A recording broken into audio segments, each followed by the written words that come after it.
Hi everyone. Welcome back to Goodnight Stories.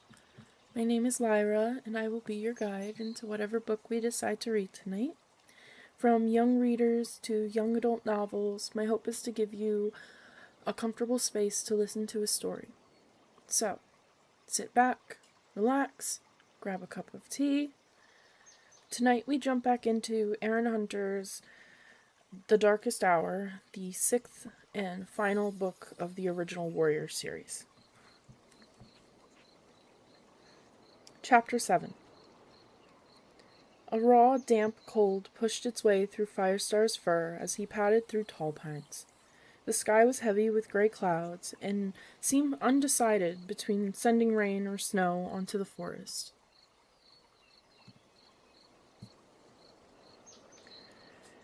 Here, where the ravages of the fire had been worst, ash still covered the ground, and the few plants that had begun to grow back had shriveled again with the coming of Leaf Bear.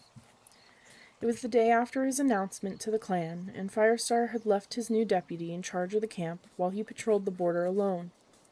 He wanted some time by himself to get used to being leader and to think about what lay ahead. Sometimes he felt he would burst with the pride of being chosen by StarClan to lead ThunderClan, but he also knew it would not be easy. Grief for Bluestar was a dull ache that would stay with him forever, and he was afraid of what Tigerstar might do next. Firestar could not be comforted, as the other cats were, by the absence of any traces of ShadowClan in their territory. He knew Tigerstar would not rest until he had brought his enemy down, and news that Firestar was now the leader of ThunderClan would only fuel the fires of his revenge. Firestar emerged from the trees near Two-Leg Place and looked up at Princess's fence to see if his sister had ventured out of her two-leg nest. But there was no sign of her, and when he drank in the air, he caught only a faint scent. Padding along the edge of the trees, Firestar came to a part of the forest he rarely visited, and recognized the two-leg nest where he himself had lived as a kitty pet so many moons ago. Overcome by curiosity, he darted across the stretch of open ground at the edge of the trees and leapt to the top of the fence. Memories of playing there as a kit flooded over him as he looked down at the stretch of grass bordered by two-leg plants. There was a more recent memory, too, of coming here to find catnip when Bluestar was ill with green cough. Firestar could see the clump of catnip now from where he was sitting and smell its tempting scent. A flicker of movement from the nest caught his gaze, and he saw one of his old two-legs pass by the window and disappear again. Firestar suddenly wondered how his two legs had felt when he left them to live in the forest. He hoped they hadn't worried about him, that they knew they had cared for him well in the way that Two-Legs tried to, and Firestar knew he would always be grateful. He would have liked to tell them how happy he was in the forest, and how he was fulfilling the destiny StarClan had laid out for him, but he knew there was no way he could make Two-Legs understand. He was bunching his muscles, ready to leap down into the forest, when something black and white moved in the next garden. Glancing down, he saw Smudge, his old friend from his kitty pet days. He looked as plump as ever, with a contented expression on his broad face. He was talking to a pretty brown tabby she-cat, a stranger to Firestar. Their mews reached him, but they were too far away for him to make out the words. He almost jumped down to say hello, until he remembered that they would probably be frightened by the sight of a ruffian like himself. Not long after coming to the forest, Firestar had met Smudge in the woods, and nearly scared the life out of him before his friend recognized him. The life he led now was worlds away from theirs. The sound of a door opening roused Firestar from his thoughts, and he edged along the fence into the shelter of a holly bush as one of his old two-legs came out of the house and called. At once the pretty brown tabby meowed goodbye to Smudge and scrambled up the fence that divided the gardens. She ran up to the two-leg, who scooped her up and stroked her before carrying her indoors, purring loudly. She's their new kitty pet, Firestar thought. The closing of the door stirred a pang of envy in him, just for a heartbeat. The little tabby would have no need to catch her prey before she could eat. She would have a warm place to sleep and no risk of dying in battle or from one of the many dangers that best beset the forest cats. She would have friendship with Smudge and other kitty pets, and the care of her two legs, everything that Firestar had turned his back on to live as a clan cat in the forest. But at the same time, she would never know the satisfaction of learning warrior skills, or of racing into battle beside her friends. She would never understand what it meant to live by the warrior code and to follow the will of StarClan. If I could relive my life, Firestar thought, I wouldn't change a thing. Suddenly claws scrabbled on the fence below him, and from the corner of his eye he caught a glimpse of quick brown movement. Turning his head, he found himself face to face with Bramblepaw. It was a moment before Firestar recovered himself enough to speak. What are you doing here? I followed you from camp, Firestar. I was curious about where you were going, and I wanted to practice my tracking skills. Well, they seem good enough, if you've got this far. Firestar wasn't sure whether he was angry with his apprentice or not. Bramblepaw shouldn't have followed him without permission, but it was impressive to have tracked him all the way from the camp. He felt a twinge of guilt, too, that Bramblepaw should have caught him looking over at a two-leg fence at a pair of kitty pets. Once before, when Firestar was an apprentice, Tigerstar had spied on him and caught him talking to Smudge. The huge tabby had reported straight back to Bluestar, deliberately calling into question Firestar's loyalty to clan life. Meeting Bramblepaw's eyes, Firestar saw the young cat's nervousness fading, to be replaced by a steady gaze, as if he were weighing his mentor up. It was a long, intelligent look, and Firestar realized that he could see respect in the amber depths. He was aware yet again of his certainty that Bramblepaw could be an outstanding warrior, if only he could escape his father's dark heritage. But would Bramblepaw ever be truly loyal to his birth clan when his father still in the forest? Can I trust you? Firestar blurted out suddenly. The young cat didn't rush to defend himself. Instead, Bramblepaw held him with the serious gaze for a moment more. Can I trust you? He responded, twitching his ears in the direction of the two-legged garden. Bristling, Firestar initially had no intention of justifying himself to his apprentice. It was not Bramblepaw's place to question the actions of his mentor, who also happened to be clan leader. But in spite of the guilt Bramblepaw's question had provoked, Firestar couldn't help admiring the spirit that he dared to ask. He took a deep breath. You can trust me, he promised solemnly. I chose to leave my life as a kitty pet. Whatever happens, I'll always put the clan first. It was time he decided to be more open with Bramblepaw. But I do come here now and again, he continued. I see my sister sometimes, and I wonder how things would have been if I'd stayed. Yet I always leave knowing that my heart lies with ThunderClan. Bramblepaw gave a little nod, as if the answer satisfied him. I know what it's like to have loyalties questioned, he meowed. Another pang of guilt stabbed Firestar, even though he knew he was not the only cat to have suspicions about Bramblepaw. How do you get on with the other apprentices? He asked. They're okay, but I know some of the warriors don't like me and Tawnypaw because Tigerstar's our father.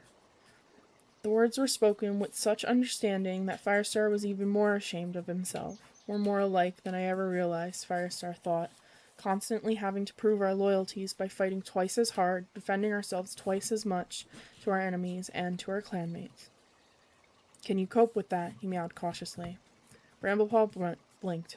I know where my loyalties lie. I'll prove that someday. There was no boasting in the way he spoke, just calm determination. Firestar realized that he believed him. His apprentice had rewarded him for his honesty about visiting Two Leg Place by being honest with him in return. Now Firestar knew he owed it to Bramblepaw to trust his word. What about Tawnypaw? He asked. Well, brother hesitated, a troubled look in his eyes. She can be a bit difficult at times, but it's just her way. She's a loyal cat at heart. I'm sure she is, Firestar mewed, though he noticed that Bramblepaw wasn't entirely at ease discussing his sister with the clan leader. He would need to keep a closer eye on Tawnypaw in the future, and make sure she had all the support she needed to become a reliable ThunderClan warrior. A word with her mentor, Brackenfur, would be a good idea. Struck by a sudden warmth toward his apprentice, Firestar added, I've got to get on if I'm to finish patrolling the border before dark. Do you want to come with me? Bramblepaw's amber eyes lit up. Can I? Sure. Firestar leapt down from the fence and waited for the young cat to scramble down behind him. We'll do some training on the way. Great, Bramblepaw meowed enthusiastically. He patted close to his mentor's shoulder as Firestar led the way back into the trees. Firestar halted on the edge of the thunder path and drew in the scent that flowed across from ShadowClan territory. Tigerstar is out there, he thought. What is he planning? What will he do next? As he stood wrapped in silent apprehension, he noticed scraps of white drifting down from the sky. Snow, Firestar thought, glancing up at the sky where the clouds were darker than ever. Hearing a surprised squeak from Bramblepaw, he turned around. A snowflake had landed on Bramblepaw's nose and was slowly melting. The apprentice flicked out a pink tongue and licked it off, his yellow eyes round with wonder. "What is it, Firestar?" he asked. "It's cold." Firestar let out a purr of amusement. "It's snow," he replied. "It comes in leaf bearer, and if it goes on like this, the flakes will cover all the ground and the trees." "Really? But they're so tiny." "There will be lots of them, though." The flakes were already growing larger and falling more thickly, almost hiding the trees on the other side of the thunderpath, and smothering the ShadowClan scent. Even the roar of the monsters was muffled, and they moved slowly, as if their glowing eyes couldn't see well through the snow. Firestar knew that snowfall would bring more problems to the forest. Prey would die in the cold, or huddle deep in holes where hunters could not follow. It would be harder than ever to feed the clan.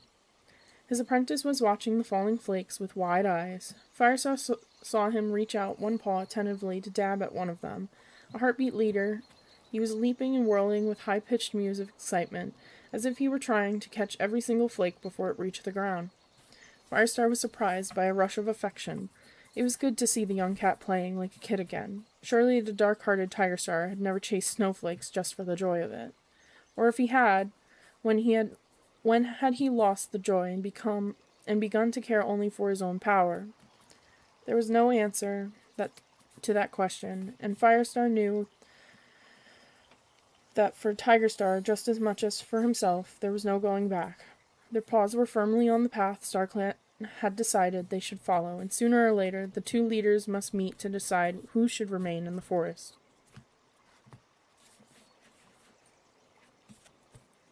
Chapter 8.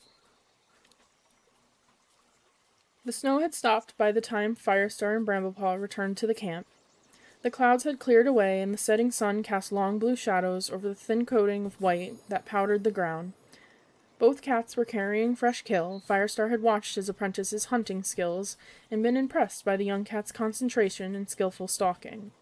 They had just reached the top of the ravine when they heard a yowl behind them. Firestar turned to see Graystripe bounding through the undergrowth. "Hi," panted the Grey Warrior as he caught up with them. His eyes widened when he saw their catch. "You've had better luck than me. I couldn't find so much as a mouse." Graystripe grunted sympathetically as he led the way toward the gorse tunnel. He noticed that Sorrel-Kit, the most adventurous of Willowpet's 3 kits, had left the camp and climbed halfway up the steep slope farther along the ravine. To Firestar's surprise, she was with Darkstripe. The warrior was bending over her, saying something to her. "Odd," Firestar muttered through a mouthful of squirrel fur, half to himself. "Darkstripe has never shown much interest in kits before, and what's he doing out here on his own?" Suddenly Firestar heard a sharp exclamation from Graystripe, and his friend flashed past him, hurtling along the side of the ravine, his paws scrabbling against the loose snow-covered stones. At the same moment, Sorrel-Kit's legs crumpled underneath her sturdy tortoiseshell body, and she started writhing in the snow. Firestar dropped his fresh kill in amazement as Graystripe yelled, "No!" and flung himself on the Dark Warrior. Darkstripe clawed and flailed at him with his hind legs, but Graystripe's teeth were sunk into his throat and would not let go. "What?" Firestar dashed down the slope, with Bramblepaw right behind him. He dodged the fighting cat, still locked together in a whirlwind of teeth and claws, and reached Sorrel-Kit's side. The little kit twisted and turned on the ground, her eyes wide and glazed. She was letting out high-pitched moans of pain, and there was foam on her lips. "Get Cinderpelt, Firestar," ordered Bramblepaw. His apprentice shot off, his paws sending up puffs of snow. Firestar bent over the young kit and placed a paw gently on her belly. "It's all right," he murmured. "Cinderpelt is coming." Sorrel-Kit's jaws gaped wide, and Firestar caught a glimpse of half-chewed berries in her mouth, scarlet against her white teeth. "Deathberries," he gasped. There was a dark-leaved shrub growing from a crack in the rock just above his head, with more of the lethal scarlet berries clustered among the leaves. He remembered a time many moons ago when Cinderpelt had appeared just in time to stop Cloudtail from eating the deathberries, and warned him of how poisonous they were. Later, Yellowfang had used them to kill her son, Broken Tail. Firestar had seen for himself how quickly and fatally they worked. Crouching over Sorrel-Kit, Firestar did his best to scoop the crushed berries out of her mouth, but the kit was in too much terror and pain to keep still and make his task easier. Her head thrashed from side to side, and her body was convulsing in regular spasms that, to Fireheart's horror, seemed to be growing weaker. He could still hear Graystripe and Darkstripe screeching in the throes of their fight, but they seemed oddly far away. All his attention was concentrated on the kit. Then, to his relief, he felt Cinderpelt arrive beside him. Deathberries, he told her quickly. I've tried to get them out, but Cinderpelt took his place by the kit's side. She had a bundle of leaves in her mouth, setting them down, and she mewed. Good. Keep holding her, Firestar, while I take a look.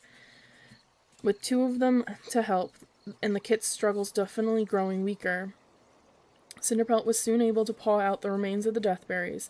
Then she rapidly chewed up one of her leaves and stuffed the pulp into Sorrel-Kit's mouth. Swallow it, she ordered. To Firestar, she added, It's yarrow. It'll make her sick. The kit's throat convulsed. A moment later, she vomited. Firestar could see more scarlet specks among the pulp of the leaves. Good, Cinderpelt mewed soothingly. That's very good. You're going to be fine, Sorrel-Kit. The little kit lay gasping and trembling. Then Firestar watched in dismay as she went limp and her eyes closed. Is she dead? He whispered. Before Cinderpelt could reply, a yowl came from the entrance to the camp. My kit! Where's my kit? It was Willowpelt, racing up the ravine with Bramblepaw. She crouched beside Sorrel-Kit, her blue eyes wide and distraught. What happened? She ate deathberries, Cinderpelt explained, but I think I've gotten rid of them all. We'll carry her back to my den, and I'll keep an eye on her. Willowpelt began licking Sorrel-Kit's tortoiseshell fur. By now, Firestar had seen the faint rise and fall of the kit's flank as she breathed. She was not dead, but he could see from Cinderpelt's anxious look that she was still in danger from the effects of the poison. For the first time, Firestar had a chance to draw breath and look for Graystripe. The Grey Warrior had pinned Darkstripe down a few tail lengths away with one paw on his neck and another on his belly. Darkstripe was bleeding from one ear, and he spat in fury as he fought vainly to free himself. What's going on? Firestar demanded. Don't ask me, snarled Graystripe. Firestar could hardly remember seeing his friend look so savage. Ask this piece of fox-dung why he tried to murder a kit. Murder? Firestar echoed. The accusation was so unexpected that for a heartbeat he could do nothing but stare stupidly. Murder, repeated Graystripe. Go on, ask him why he was feeding deathberries to Sorrel-Kit. You mouse-brained fool. Darkstripe's voice was cold as he gazed up at his attacker. I wasn't feeding her the berries. I was trying to stop her from eating them. I know what I saw, Graystripe insisted through gritted teeth. Firestar tried to recall the image of the warrior in the kit that he had seen when he paused at the top of the ravine.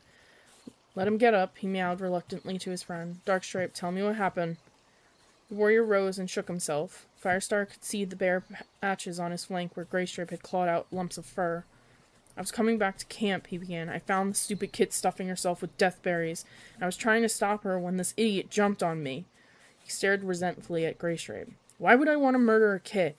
That's what I want to know, spat Graystripe.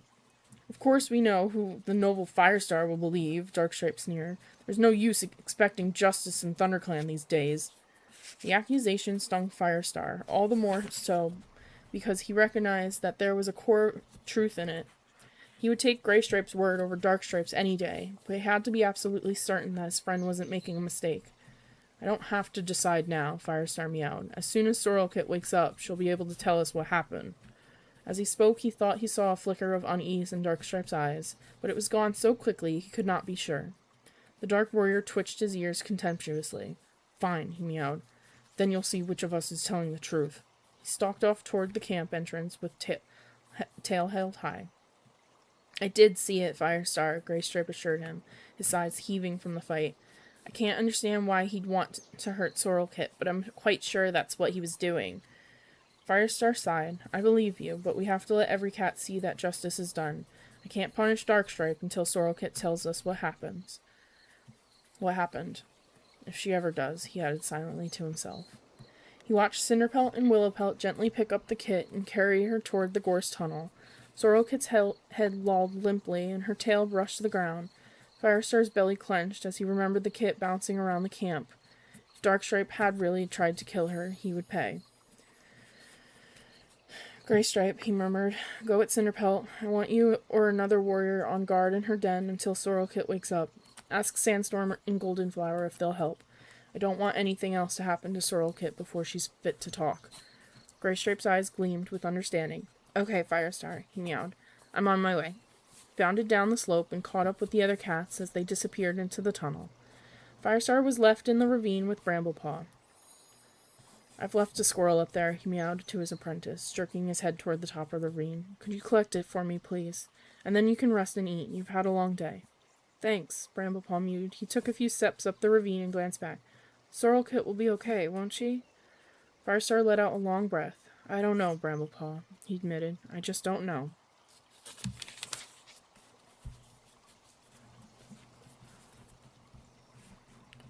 Chapter 9. Firestar made his way thoughtfully back into the camp. Glancing around, he caught sight of Darkstripe gulping down a piece of fresh kill beside the nettle patch. Mousefur, Goldenflower, and Frostfur were eating close by, but Firestar noticed that they had all turned their backs on Darkstripe and were not looking at him. Graystripe must have already begun to spread the news of what had happened in the ravine. Frostfur and Goldenflower in particular, who had both raised kits of their own, would be horrified by the very suspicion that a clan warrior would murder a kit. It was a good sign, Firestar realized, if they seemed to believe Graystripe's version of events. It showed that his friend was becoming accepted by the clan again, beginning to recover the popularity he had once had. Firestar was heading toward Graystripe when movement in the warrior's den caught his eye. Brackenfur was just emerging from between the branches, gazing wildly around. He spotted Darkstripe, took a step toward him, and then veered away to join Firestar. "I've just heard," he gasped. "Firestar, I'm sorry. He got away from me. This is all my fault." "Steady." Firestar let his tail rest a moment on the agitated warrior's shoulder, gesturing for calm. "Tell me what happened." Brackenfur took a couple of gulping breaths, struggling for self-control. "Darkstripe said he was going out to hunt," he began. "I went with him, but when we got into the forest, he said he had to make dirt. He went behind a bush, and I waited for him. He was taking a long time, so I went to look, and he'd gone. His eyes stretched wide with dismay. "If Sorrel Kit dies, I'll never forgive myself." "Sorrel Kit won't die," Firestar reassured him, though he was not certain that it was the truth. The kit was still very ill. And now there was something else to worry about. Brackenfur's story showed that Darkstripe had realized he was being watched. He had gotten rid of his guard very neatly. He must have had a reason, Firestar reflected. What had the Dark Tabby meant to do, and why had he tried to kill Sorrel Kit? "What do you want me to do now?" Brackenfur asked miserably. "Stop blaming yourself to begin with," Firestar replied. "Darkstripe was bound to let us know where his loyalties lie sooner or later." Except for his anxiety over Sorrel Kit, Firestar wasn't sorry that Darkstripe had shown his true self in a way that no cat could ignore. Although he had hoped to keep the Dark Warrior in the clan, where he could watch him for the signs of treachery, now he knew that Darkstripe would never be loyal to him or to ThunderClan, and there could be no place for a cat who would poison a defenseless kid. Let him go to Tigerstar, where he belongs, Firestar thought. "Carry on guarding Darkstripe," he went on to Brackenfur. "You can let him know you're doing it now. Tell him from me he's not to leave camp until Sorrel Kit can tell her story." Brackenfur gave a tense nod and hurried across to the nettle patch, where he crouched beside Darkstripe and spoke to him. The warrior snarled something in reply and went back to tearing apart his piece of fresh kill. As Firestar watched, a paw step sounded behind him, and he turned to see Sandstorm. The ginger she-cat pressed her muzzle against his, a deep purr in her throat. Firestar drew in her scent, comforted for a moment just by being close to her. "Are you coming to eat?" she asked. "I waited for you. Graystripe told me what happened," she continued as they padded together over to the nettle patch. "I said I'd relieve him later to guard Cinderpelt's den." "Thanks," Firestar mewed. He shot a glance at the black-striped warrior as they walked past him to the pile of fresh kill. Darkstripe had finished his meal. He rose to his paws and stalked toward the warrior's den without acknowledging Firestar's presence. Brackenfur followed him with a determined look on his face. Dustbelt emerged from the den just as Darkstripe reached it. Firestar couldn't help noticing that the brown tabby veered sharply away as he went to join Fernpaw outside the apprentice's den. The cats of ThunderClan were making their feelings very clear. Dustbelt had been Darkstripe's apprentice, and now he didn't even want to speak to his former mentor. Firestar picked out a magpie from the fresh kill pile and took it over to the nettle patch.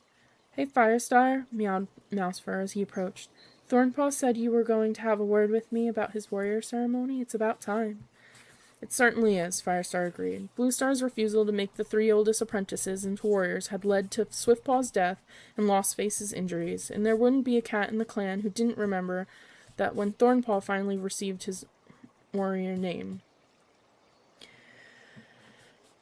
Why don't the 3 of us take the dawn patrol tomorrow? That should give me a chance to see how he's shaping up. Not that I have any doubts, he added hastily. I should think not, Mousefur mewed. Will you tell Thornpaw about the patrol, or shall I? I will, Firestar replied, taking a quick bite of his magpie. I want a word with Fernpaw and Ashpaw, too.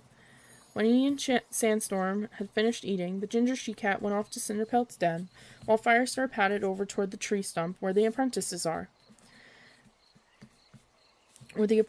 ate. Dustpelt and Fernpaw were already there with Thornpaw and Ashpaw, and Cloudtail was just strolling over from the elder's den, Lostface close behind him. Thornpaw, Firestar gave the apprentice a nod as he settled down beside him. Are your claws sharp? All your warrior skill ready? Thornpaw sat up straight, his eyes suddenly gleaming. Yes, Firestar. Dawn patrol tomorrow, then, Firestar told him. If it goes well, we'll hold your ceremony at Sunhigh.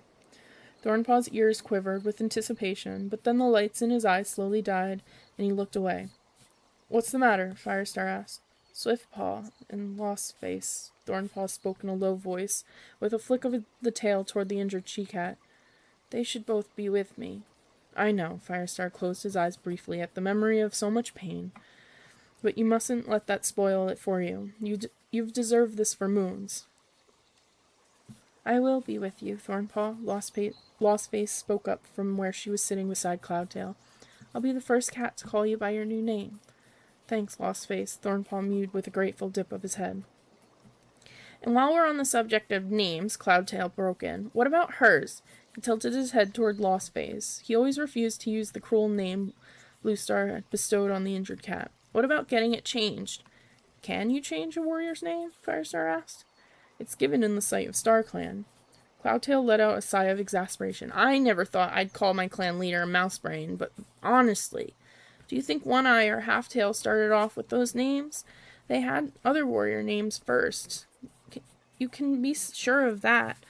There must be a ceremony of some sort, and I know the rest of the clan won't accept a new name until you've said the right words. Please, Firestar. Lostface was looking at him with a hopeful expression. I'm sure the other cats wouldn't feel so awkward talking to me if I didn't have this awful name.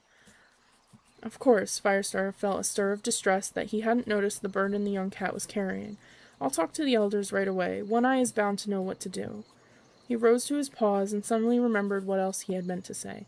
Ashpaw, Fernpaw, don't think that you've been forgotten. You were brilliant in the race with the dog pack, but you're still a bit young to be made warriors. That was true, but at the same time Firestar wanted Thornpaw to keep his seniority by being made warrior first. I promise it won't be long, he told them. We understand, Ashpaw mewed. There's still stuff we need to learn. Firestar, Fernpaw asked nervously, what's going to happen about Darkstripe? If he did that to Sorrelkit, I don't want him for my mentor. If he did that to Sorrelkit, he won't be your mentor, Firestar promised. Sorrelkit? Cloudtail demanded. What's all this about Sorrelkit? Did something happen while we were out hunting? Immediately, Thornpaw and Ashpaw shifted position to crouch beside him in Lostface and began passing on the news in hushed voices. So who's going to mentor Fernpaw then? Dustpelt asked Firestar, taking it for granted that Darkstripe was guilty. I can manage her as well as Ashpaw, he suggested hopefully. Fernpaw brightened, but Firestar shook his head. Not a chance, Dustpelt. You wouldn't be nearly tough enough with her. Dustpelt's eyes sparked with annoyance, then he nodded sheepishly. I suppose you're right. Don't worry, Firestar promised, as he headed for the Elder's Den. I'll make sure she gets a good mentor. Inside their den, beside the fallen tree trunk, the elders were settling down for the night. What's the matter now? Small Ear grumbled, raising his head from his mossy nest. Can't a cat get a wink of sleep around here? Dappletail let out a drowsy purr. Don't listen to him, Firestar. You're always welcome. Thanks, Dappletail, Firestar meowed, but it's One Eye I want to talk to. One Eye was curled up in a clump of ferns in the shelter of the trunk. She blinked her single eye and opened her jaws in a huge yawn. I'm listening, Firestar, but make it quick. I need to ask you about names, Firestar began, and he explained how Cloudtail wanted a new name for Lostface. At the sound of the young cat's name, Speckletail padded over and sat listening. She had cared for Lostface when she was newly injured, and a strong bond had developed between them. "I can't say I blame Cloudtail," she commented when Firestar had finished. "No cat wants a name like that." One Eye yawned. "I was already old when they changed my name to One Eye," she mewed. "And to be honest, I don't care what they call me, so long as they bring the fresh kill on time, but it's different for a young cat." "So can you tell me what to do?" Firestar prompted. "Of course I can." One Eye raised her tail and beckoned him closer. "Come here and listen carefully." Heavy rain fell during the night. When Firestar led Mousefur and Thornpaw out of the camp at dawn, he saw that the light snowfall had vanished. Every fern and clump of grass was loaded with drops of water that shone as daylight seeped into the sky. Shivering, Firestar set a brisk pace. He could see from the gleam in Thornpaw's eyes that the young cat was wildly excited, but he kept calm, determined to show his leader that he was fit to be a warrior. The three cats paused at the top of the ravine, where the breeze was carrying a strong scent of mouse. Thornpaw flashed an inquiring look at Firestar, who nodded. "We're not hunting," he mewed quietly, "but we won't say no to a bit of prey. Let's see your action." Thornpaw froze for a moment, pinpointing the mouse scuffling among the leaves under a bush. Stealthily he crept up on it, his body falling smoothly into the hunter's crouch. Firestar noticed approvingly that he remembered how sensitive the mouse would be to the vibrations of his paw steps. He almost seemed to float over the ground. Then he sprang and turned back to Firestar and his mentor, with triumph in his eyes and the limp body of the mouse in his jaws. "Well done," meowed Mousefur. "That was great," Firestar agreed. "Bury it now and we'll pick it up on the way back." When Thornpaw had scraped earth over his catch, Firestar led the patrol toward Snake Rocks. He had not been this way since the dreadful morning when he had discovered the trail of dead rabbits laid by Tigerstar to lead the dog pack to the ThunderClan camp. He swallowed bile in his throat as he remembered the reek of blood, but this morning he could detect nothing but the ordinary forest scents. When they reached Snake Rocks, everything was silent. The howls and barking that he had heard coming from the cave were now no more than a memory. "Right, Thornpaw," Firestar meowed, trying not to reveal the clinging horror that he still felt about this place. "What can you smell?" The apprentice lifted his head and opened his jaws to draw air past his scent glands. Firestar could see that he was concentrating fiercely. "Fox," he announced at last. "It's stale, though. 2 days old, I'd guess. A squirrel and just a trace of dog?" He shot a glance at Firestar, who could see the young cat shared his own misgivings. Thornpaw knew as well as any of them that this was where Swiftpaw had died and Lostface had been attacked. "Anything else?" "The Thunderpath," Thornpaw replied, "and there's something—" He tasted the air again. "Firestar, I don't understand. I think I can smell cats, but it's not the scent of any of the clans, coming from over there." He flicked his tail. "What do you think?" Firestar took a deep breath and realized that Thornpaw was right. The breeze was blowing a faint trace of unfamiliar cat scent toward them. "Let's take a look," Firestar murmured, "and be careful. It may only be a lost kitty pet, but you can never tell." As the three cats padded warily through the undergrowth, the scent grew stronger. Firestar felt more certain now about the scent. "Rogues or loners," he meowed. 3 of them, I'd guess, and the scent is fresh. We must have just missed them. "But what are they doing on our territory?" Thornpaw asked. "Are they Tigerstar's rogues, do you think?" He was referring to the band of clanless cats who had helped Tigerstar to attack ThunderClan during his exile, before he had joined ShadowClan. "No," replied Mousefur. "Tigerstar's rogues took on ShadowClan's scent long ago. This must be a new lot." "As for what they're doing," Firestar added, "I'd like to know that too. Let's follow them, Thornpaw, you lead." Thornpaw was serious now, his excitement at his upcoming warrior ceremony lost in the possible threat from the group of rogues. He did his best to follow the scent, but lost it in a marshy stretch of ground where not even Firestar could pick it up again. "I'm sorry, Firestar," mewed Thornpaw, crestfallen. "It's not your fault," Firestar reassured him. "It's the scent's gone. If the scent's gone, it's gone." He raised his head, staring in the direction the trail had led them. It looked as if the strange cats were heading for the Thunderpath, or perhaps for Two Leg Place. In either case, they were on their way out of the territory. He shrugged. "I'll tell the patrols to keep a lookout, but hopefully there's nothing to worry about." "That was well scented, Thornpaw." Turning to the young cat, he added with a purr of approval, "Let's head back to camp. We have a warrior ceremony to arrange."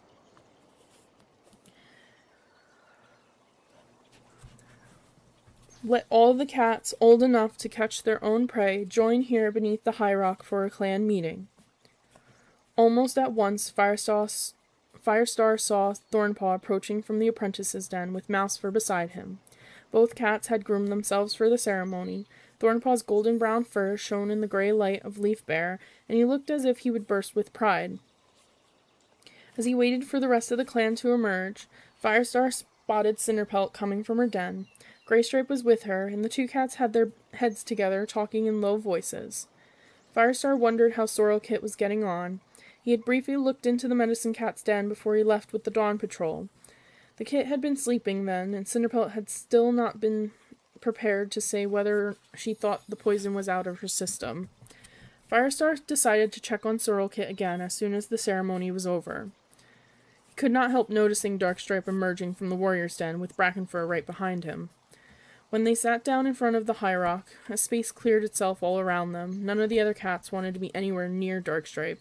The warrior stared straight ahead with a sneer on his face, but Firestar guessed he would be as anxious as the rest of them to know if Sorrel-Kit would recover. Firestar looked at the rest of the clan for a moment. This was a day that Thornpaw would remember for the rest of his life, but it was special for Firestar too, because Thornpaw was the first warrior he would make as clan leader. His voice rang out clearly as he began the ceremony with the words that were familiar to him from his own ceremony and all the others he had seen. "I, Firestar, leader of ThunderClan, call upon my warrior ancestors to look down on this apprentice. He has trained hard to understand the ways of your noble code, and I commend him to you as a warrior in his turn." Turning to the apprentice, Firestar continued, "Thornpaw, do you promise to uphold the warrior code and to protect and defend this clan, even at the cost of your life?" Thornpaw's reply was firm and confident. "I do." "Then by the powers of StarClan," Firestar declared, "I give you your warrior name. Thornpaw, from this moment you will be known as Thornclaw. StarClan honors your loyalty and your intelligence, and we welcome you as a full warrior of ThunderClan." Stepping forward, Firestar rested his muzzle on top of Thornclaw's head. Feeling the new warrior quiver with excitement, Thornclaw licked his shoulder in return, and met his gaze with a long look in which happiness and sorrow were mingled. Firestar knew he was remembering his den mate, Swiftpaw, dead before he could know the fulfillment of being a warrior.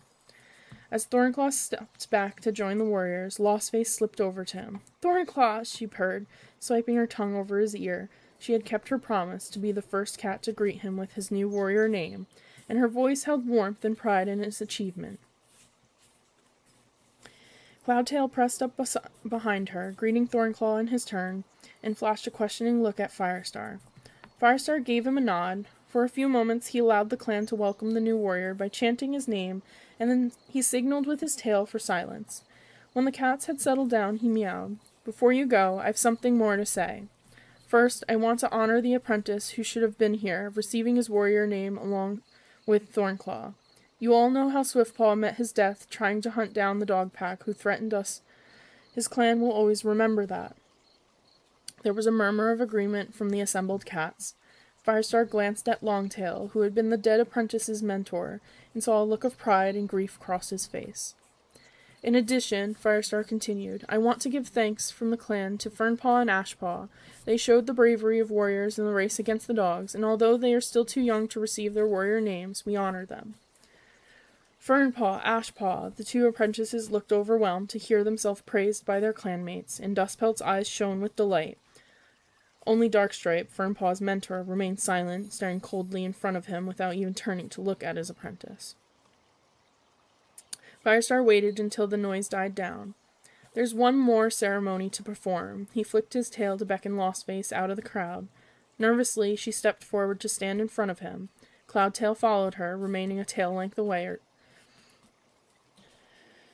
A murmur of surprise went through the watching cats. Many of them, Firestar realized, would not know what was about to happen. The name-changing ceremony for a warrior who had already been given a new name had not been held for many seasons.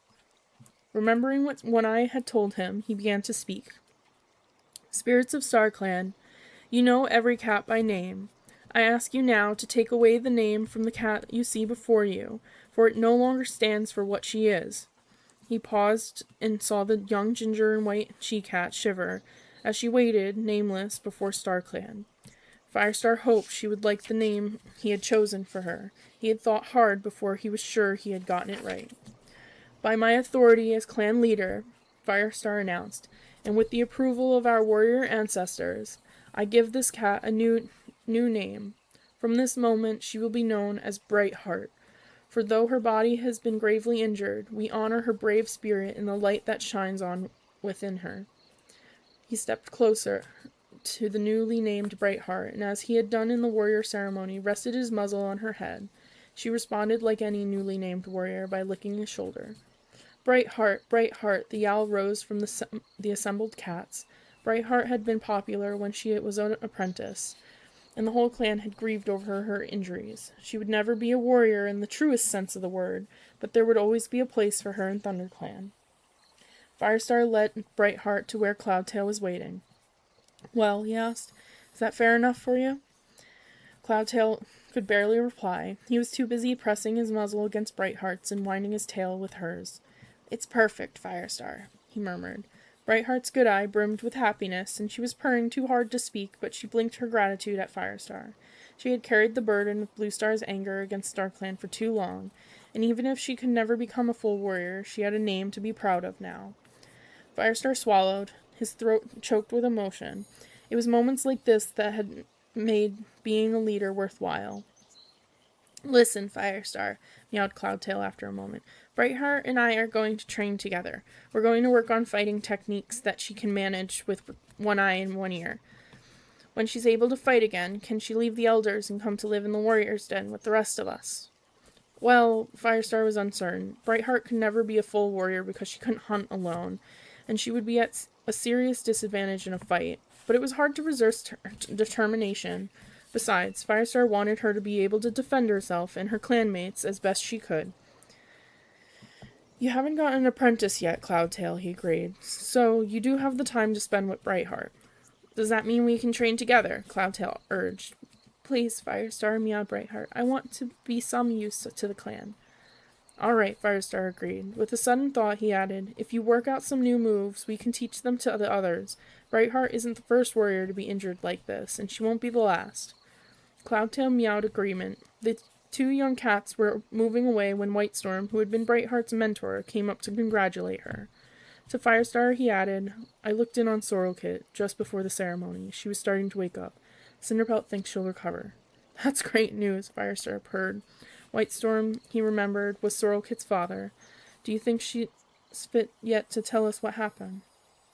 "You'll have to ask Cinderpelt," the White Warrior replied. "Go now, I'll see to the patrols." Firestar thanked him and hurried toward the medicine cat's den. Cinderpelt met him at the mouth of the fern tunnel. I was coming to look for you, she meowed. After hearing Whitestorm's good news, Firestar was surprised to see the depth of anxiety in her eyes. "Sorrelkit's awake," she went on. "She's going to be fine, but you need to hear the story she has to tell."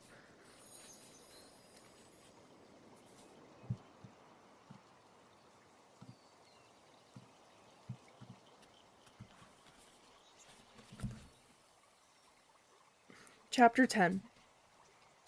Sorrelkit was curled up in a mossy nest near the entrance to Cinderpelt's den. She raised her head as Firestar approached with the medicine cat, but her eyes were heavy and it looked as though she was finding it difficult to move. Sandstorm was crouched close beside her on guard duty. "Poor little Scrap," she murmured to Firestar. "She nearly died. We've got to do something about Darkstripe." The pale ginger she-cat was looking as anxious as Cinderpelt. She would have heard Sorrelkit's story too. Firestar realized. He nodded. "You can leave Darkstripe to me." Settling down beside Sorrelkit, he mewed gently. "I'm glad to see you're awake, Sorrelkit. Can you tell me what happened to you?" The tiny tortoiseshell kit blinked up at him. "Sootkit and Rainkit were asleep in the nursery," she began in a faint voice. "But I wasn't sleepy. My mother wasn't watching, so I went to play in the ravine. I wanted to catch a mouse, and then I saw Darkstripe." Her voice shook and she hesitated. "Go on," Firestar encouraged her. "He was coming up the ravine by himself. I knew he should have Brackenfur with him, and I wondered where he was going. I followed him. I remembered the time he took Bramblepaw and Tawnypaw out of the camp, and I thought I might have an adventure like that, too." Firestar felt a pang of sadness as he remembered how Sorrel-Kit was always so bright and curious, getting into trouble because of her misguided courage. This limp scrap of fur didn't look at all adventurous now, and Firestar could only hope that with Cinderpelt's care she would soon be her lively self again. "I followed him a long way," Sorrel-Kit went on, sounding rather proud of herself. "I'd never been so far from the camp. I hid from Darkstripe, too. He didn't know I was there. And then I met another cat. A cat I'd never seen before." "What other cat? What did it look like? What scent did it have?" Firestar questioned her urgently. Sorrel-Kit looked bewildered. "I didn't recognize the scent," she mewed. Her nose wrinkled. "But it was yucky. It was a big white cat, bigger than you, Firestar, and he had black paws." Firestar stared at her as he realized whom she had seen. "Blackfoot," he exclaimed. "Tigerstar's deputy. That was ShadowClan's scent you smelled, Sorrel-Kit." "And what's Darkstripe doing meeting the ShadowClan deputy on our territory?" Sandstorm growled. "That's what I'd like to know." "So what happened then?" Firestar prompted the kit. "I got scared," Sorrel-Kit admitted, looking down at her paws. "I ran back to camp, but I think Darkstripe must have heard me, because he caught up with me in the ravine. I thought he would be angry because I spied on him, but he told me how clever I was. He gave me some red berries for a special treat. They looked tasty, but when I ate them I started to feel really ill. And I don't remember anything else except waking up here." She sank her head on her paws again as she finished, as if telling the long story had exhausted her. Cinderpelt nosed her gently, checking her breathing. "Those were death berries," she mewed. "You must never, ever touch them again." "I won't, Cinderpelt, I promise," murmured the tiny kit. "Thank you, Sorrel-Kit," Firestar meowed. He was angry but not surprised to discover that Graystripe had been right all along. The real shock was the news that Blackfoot had been seen on ThunderClan territory, and that Darkstripe had obviously arranged to meet him. "What are you going to do about Darkstripe?" asked Sandstorm. "I'll have to question him," Firestar replied, "but I don't expect he'll tell me everything." "He can't stay in ThunderClan after this," Sandstorm pointed out, her voice hard as flint. "There's more than one cat who would rip his throat out for a couple of mouse tails." "Leave him to me," Firestar mewed grimly. Cinderpelt stayed with Sorrel-Kit, who was drifting off to sleep again, while Firestar returned to the main clearing with Sandstorm. Many of the cats were still there, sharing tongues after the earlier meeting. Whitestorm was heading for the gorse tunnel with Goldenflower and Longtail. The patrol turned back, and all the cats looked up, startled, as Firestar bounded to the top of the high rock and yelled the summons to another meeting. His gaze sought out Darkstripe, but there was no sign of him. "Where's Darkstripe?" he meowed at Graystripe as his friend made his way to the base of the rock. "In the den," Graystripe replied. "Fetch him." Graystripe disappeared into the warrior's den, and emerged a moment later with Darkstripe and Brackenfur by his side. All three cats returned to the base of the high rock where Darkstripe sat and looked up at Firestar with a sneer on his face. "Well," he asked, "what does our noble leader want now?" Firestar met his eyes steadily. "Sorrel-Kit is awake." For a few heartbeats, Darkstripe held his gaze, and then he looked away. "Have you called a clan meeting to tell us that?" His tone was scoffing, but his fur had bristled uneasily at the news. "Cats of ThunderClan," Firestar raised his voice. "I've called you together so that you can witness what Darkstripe has to say. You'll all hear what happened to Sorrel-Kit yesterday. She's awake now, and Cinderpelt says she'll be fine. I've talked to her, and she confirms what Graystripe said. Darkstripe did feed her the death berries. So, Darkstripe," his gaze went back to the Dark Warrior, "what have you to say for yourself?" "She's lying," Darkstripe retorted. An angry hiss came from more than one of the cats around him, and he added, blustering, "Or she made a mistake. Kits never listen to what any cat says. She obviously didn't hear me properly when I told her not to eat them." "She's not lying, or mistaken," Firestar meowed. "And she told me something even more interesting. Your reason for feeding her the death berries. She saw you meeting with Blackfoot, the deputy of ShadowClan, on our territory. Would you like to tell us what that was about?" More furious snarls came from the clan, and a cat at the back of the crowd yelled, "Traitor!" Firestar had to signal with his tail for silence, and it was several moments before the angry cats quieted down again. Darkstripe waited until he could make himself heard. "I don't have to justify myself to a kitty pet," he growled. Firestar's claws scraped against the rock beneath his paws, and he felt reassured by their sharpness. "That's exactly what you have to do. I want to know what you and Tigerstar are planning." Panic suddenly flooded over him, and he forced it back. Darkstripe, you know what Tigerstar tried to do to us. The dog pack would have torn the whole clan to pieces. How can you even think of following him after that? Darkstripe met his eyes resentfully and did not reply. Firestar remembered how he had caught him on the morning the pack had attacked, trying to slip away from the camp with Tigerstar's kits. Darkstripe had known that Tigerstar was planning something. He would have abandoned the rest of the clan to ghastly death without even trying to warn them. That was what his loyalty to ThunderClan was worth. Firestar wanted to be fair, so that no cat, not even Darkstripe himself, could accuse him of persecuting Tigerstar's former allies. Even more than that, Firestar was still afraid of what Darkstripe might do if he left ThunderClan and was free to go to Tigerstar. But he was left with no choice. Exile was the only possible sentence for a cat guilty of Darkstripe's crimes. You could have been a valuable warrior, he went on to Darkstripe. I gave you one chance after another to prove yourself. I wanted to trust you. And trust me, Darkstripe interrupted. You've never trusted me. Do you think I didn't know you told that ginger fool to watch me? He spat the last words towards Brackenfur, still seated beside him. Do you expect me to live the rest of my days with a shadow? No, I was waiting for you to show your loyalty. Firestar crouched on the rock and held Darkstripe's furious gaze without flinching. This is the clan where you were born. These are the cats you grew up with. Doesn't that mean anything to you? The warrior code says you should protect them with your life. As Darkstripe rose to his paws, Firestar thought he could see a fear flickering in his eyes, as if the Dark Warrior had never intended to make a final break with ThunderClan. He could not be sure, after all, that Tigerstar would welcome him. He had refused to follow the former deputy into exile, and he had failed in his attempt to take Bramblepaw and Tawnypaw to their father before the attack from the dogs. Tigerstar was not a cat who forgave easily. But there was no trace of fear or regret in Darkstripe's voice as he spoke. This is not my clan, he hissed scornfully, to gasps of shock from the warriors around him. Not any longer. ThunderClan is led by a kitty pet, and there's nothing left to fight for. I feel no loyalty to ThunderClan. In the whole forest, the only cat worth following is Tigerstar. Then follow him, Firestar retorted. You are no longer a warrior of ThunderClan. If you are found in our territory after sunset today, we shall treat you as we would any enemy. Go, now. Darkstripe's burning gaze held Firestar's for a moment longer, but he did not reply. Unhurriedly, he turned his back on Firestar and stalked toward the camp entrance. The cats nearby drew back as he passed them. You know what will be waiting for you if you try to come back, Cloudtail snarled, curling his lip. Willowpelt said nothing but spat, her fur bristling. As soon as the tip of Darkstripe's tail had vanished into the tunnel, a murmur of speculation broke out among the crowd of cats. One voice rose up clearly. Has Darkstripe gone to ShadowClan? Asked Tawnypaw. She had not joined in the clan's protests when Firestar had tried to force Darkstripe to admit his guilt.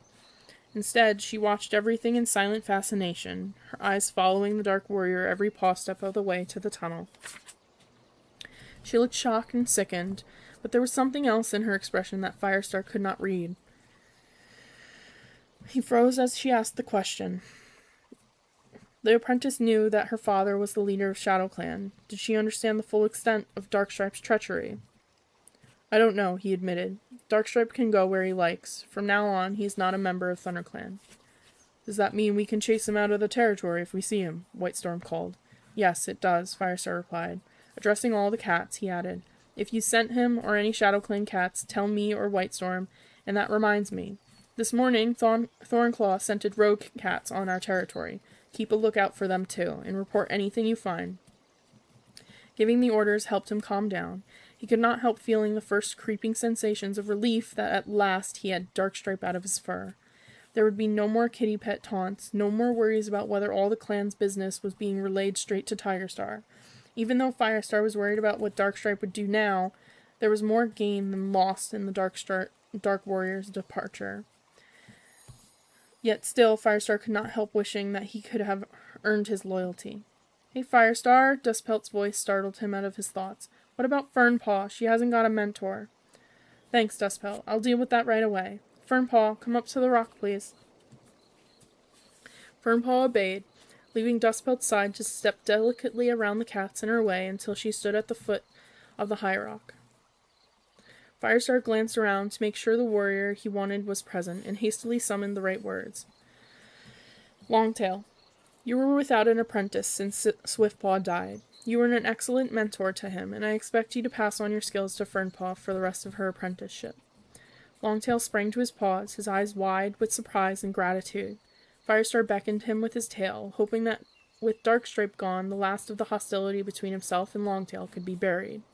The pale tabby warrior could easily be a fine member of the clan. Still looking stunned, Longtail padded up to Fernpaw and touched noses with her. Fernpaw dipped her head, and both cats withdrew to where Dustpelt and Ashpaw were sitting. Firestar leapt down from the high rock. Now that every cat was over exhaustion. Now that everything was over, exhaustion hit him like a blow from a badger's paw. What he wanted more than anything was to curl up with his friends in the warrior's den, to share tongues and sleep, but as leader of the clan, he couldn't do that. Darkstripe's treachery and the knowledge that Shadow Clan cats were on his territory had revived all the memories of his 9 live ceremony. What had the Hill of Bones appeared in his dream? Why had the Hill of Bones appeared in his dream, and the river of blood that had flowed from it? What did Bluestar's prophecy mean?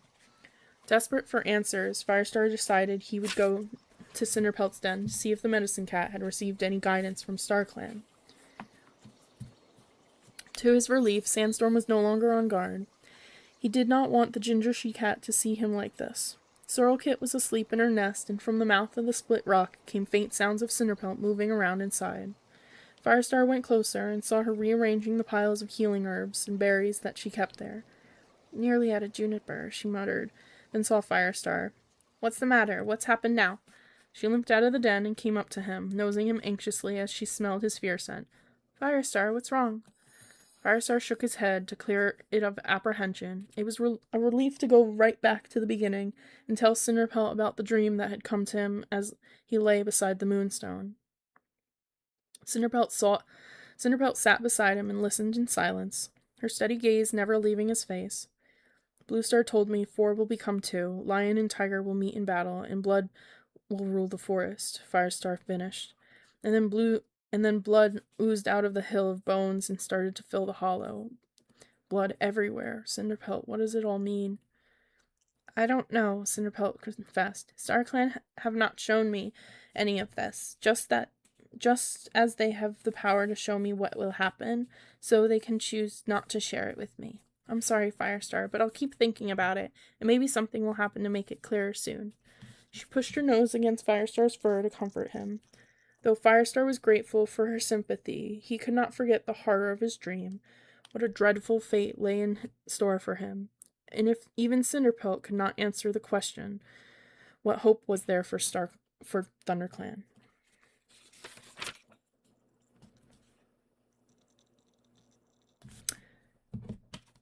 I believe that is where we will end.